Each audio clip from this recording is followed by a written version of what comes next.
ऐसी कौन सी चीज़ है जो थायराइड में नहीं खाना चाहिए और ऐसी कौन सी चीज़ है जिनको थायराइड में खाने से आपको आराम मिलता है। आज की इस वीडियो में हम यही समझेंगे कि अगर आप सिर्फ ये 7 चीज़ें सही तरीके से खाना शुरू कर दें तो थायराइड कंट्रोल में आ सकता है। इवन आपको मेडिसिन लेने की जरूरत नहीं पड़ेगी। तो ये वीडियो बहुत इंपॉर्टेंट होने वाला है। इस वीडियो को अंत तक जरूर देखना और मुझे कमेंट करके अभी जरूर बताना कि आपको हमारे वीडियोस कैसे लगते हैं। और इस वीडियो को देखने के बाद मुझे ये भी बताना कि ये वीडियो आपको कैसा लगा, क्योंकि इस वीडियो में साइंटिफिक रिसर्च बेस्ड सारी इंफॉर्मेशन सभी के साथ में शेयर करने वाला हूँ।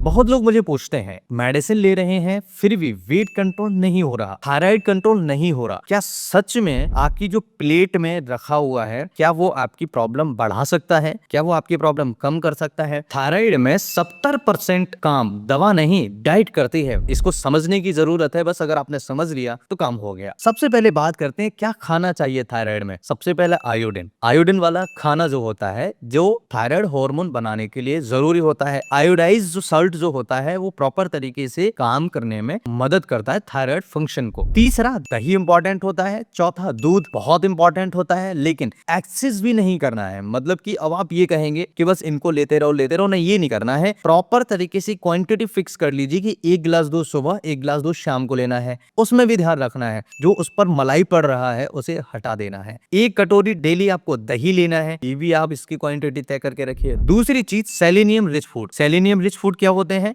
ये थायराइड को एक्टिवेट करता है। जैसे बादाम है, अखरोट है, सूरजमुखी के बीज हैं, ये क्या करते हैं? थायराइड जो होता है उसको एक्टिवेट करने में मदद करता है। और रोज थोड़ा थोड़ा जरूर खाइएगा। अगर ज्यादा खाएंगे, एक्सेस खाएंगे तो फिर ये भी प्रॉब्लम क्रिएट करेगा, क्योंकि अति किसी भी चीज की बुरी होती है। तीसरी चीज प्रोटीन रिच डाइट में क्या है? ये मेटाबॉलिज्म को बूस्ट करता है। जैसे दाल हुआ, पनीर हुआ, अंडा हुआ, अगर खाते हो अंडा तो अंडा खाइएगा, ये भी हमारे मेटाबॉलिज्म में जरूरी होते हैं। चौथा सेफ वाले जो फ्रूट्स होते हैं। सेफ वाले फ्रूट्स क्या होते हैं? जैसे सेब है, केला है, पपीता है, ये हमारे शरीर में एनर्जी बूस्ट करते हैं और डाइजेशन को इंप्रूव करते हैं। और फाइबर की कमी होती है उसे भी कंप्लीट करते हैं। अगर विटामिन की कमी होती उसे भी कंप्लीट करते हैं। तो इनका लेना बहुत जरूरी होता है। कुछ रिसर्च बताते हैं अगर आपका डाइजेशन डिस्टर्ब होता है तो थायराइड पर इसका इंपैक्ट देखने को मिलता है। पांचवी चीज ग्रीन वेजिटेबल्स, जैसे पालक है, लौकी है, तोरई है, ये आप लीजिए। ये अच्छे पका करके खाओ, बहुत अच्छा मदद करता है थायराइड के केस में। इससे भी इंपॉर्टेंट चीज ये है, थायराइड है तो क्या नहीं खाए। सबसे पहला सोया प्रोडक्ट ज्यादा मात्रा में, ये हार्मोन्स को डिस्टर्ब कर सकते हैं। तो हार्मोन को अगर ये डिस्टर्ब करेंगे तो दिक्कत होगी। दूसरा कैबेज, ब्रोकली, रॉ मटेरियल नहीं खाना है, ये थायराइड को स्लो करते हैं तो प्रॉब्लम होगी। लेकिन अगर खाओ तो हमेशा ध्यान रखो कि अच्छी तरह से पका लो, उसके बाद खाओ, या फिर कम ही कर दो खाना। तीसरी चीज जंक फूड, पिज्जा है, बर्गर है, चिप्स है, चाउमीन है। अब ये कहेंगे डॉक्टर साहब आप अगर ये बंद कर देंगे तो खाएंगे क्या? देखिए मैंने अभी पहले बताया ना कि वो सब खाना है, ये नहीं खाना है। क्योंकि पिज्जा का नाम लेते से है ना बहुत लोगों के मुंह में पानी आ गया होगा।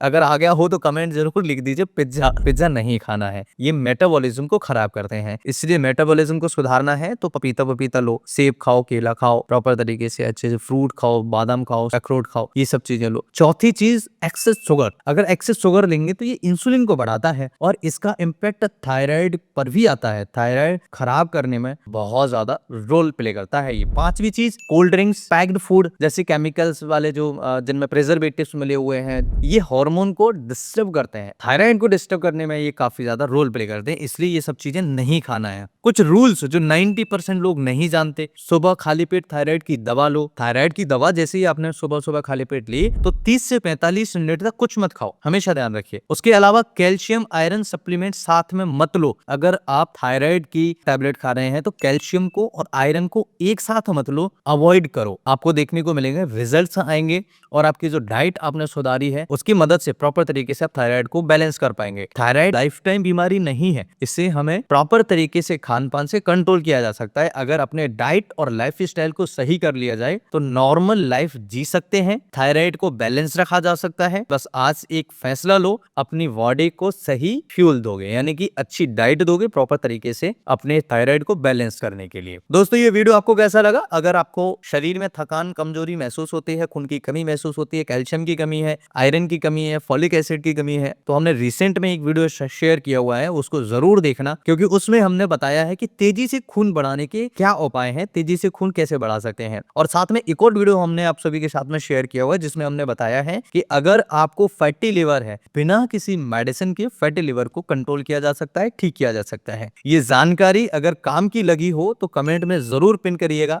जरूर कमेंट करिएगा। मैं आपके कमेंट को पिन करूंगा, आपके कमेंट का इंतजार करूंगा। आप सभी को बहुत बहुत धन्यवाद। आप सभी मुझे इतना प्यार देते हैं, उसके लिए आप सभी का तहे दिल से शुक्रिया। मैं फिर मिलता हूँ इसी तरह के किसी इंटरेस्टिंग ट्रस्टेड वीडियो में। अगर आप हमारे और छोटे छोटे वीडियोस देखना चाहते हैं तो फेसबुक और इंस्टाग्राम पर हमें फॉलो कर सकते हैं। नमस्कार, thanks for watching, have a nice day, bye bye.